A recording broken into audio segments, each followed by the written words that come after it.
Hello, everyone. This is a quick 15-minute refresher on how we start strong in our conversations with buyers, especially new buyers, whether it's a big project or just a quick transactional fan order. So we've got a couple tracks to cover where we initiate trust and open dialogue quickly. So, like a transactional call, where we avoid the quote and close trap or just send out the proposal. We want to plant the seeds for more when we can. So, let's start with the longer sales cycle projects that need airflow planning, layout reviews, engineering, so forth.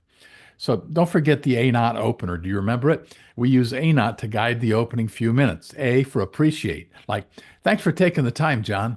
And the N stands for naturally, remember. You probably have questions about specs, coverage, and so forth. The O stands for obviously. Obviously, I'll have a few questions for you if that's all right. And by the end, we know if a next step will make sense. Is that okay? Hello, everyone. Here's a quick 15-minute refresher on how we can start strong in our buyer conversations, whether it's a big project or just a quick order. We got a couple tracks to cover. Project-based conversations where we initiate trust and open a dialogue with our ANOT, and then transactional calls where we try to avoid, when we can, the fire off a quote or send a proposal.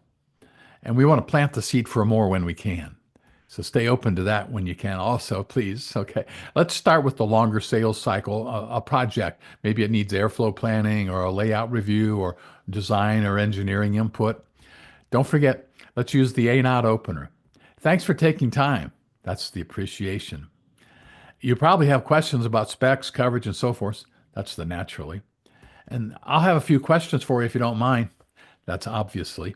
And then typically, by the end, we know if a next step might make sense. Sound okay to you? It's respectful, it sets boundaries, it shows professionalism. You trust me on that, right? So, say a buyer at a warehouse is looking for more complex airflow improvements. One thing that I'd like to do is always end the upfront. You're setting the tone, if you want to call it that. Something like this. Um, John, would it be okay if I ask a few questions, learn more about the problem you're trying to solve today?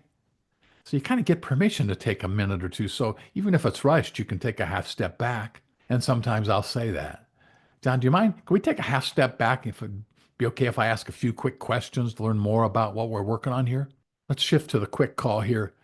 These are the ones that sound like I need a replacement fan. Got pricing?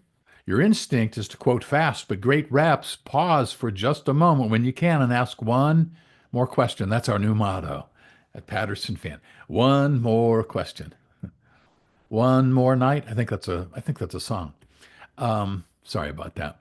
So there's three steps on redirecting. Three steps. Here you go.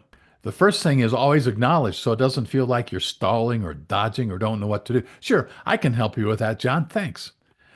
Before I do you mind if I ask a quick question? Almost everybody says yes to that.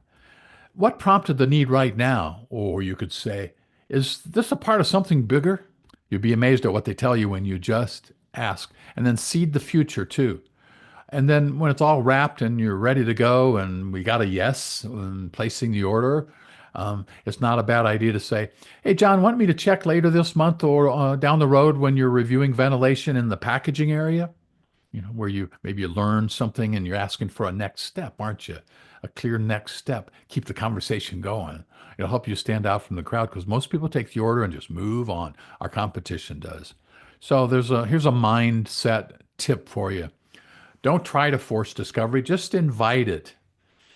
Almost always it works, but if it doesn't, it doesn't. You can't lose something you don't have. So here's the challenge for both scenarios. Ready? Maybe take a note on this.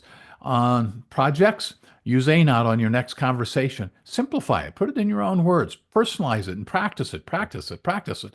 Lead like a pro, not just a peddler. And on your next quick call, talking about transactions now or order placing, ask one extra question. It's that simple. Um, I'm going to send to you in your email a quick cheat sheet. We got a couple one pagers coming your way. So let's say here's another motto. We're going from order taker to opportunity maker.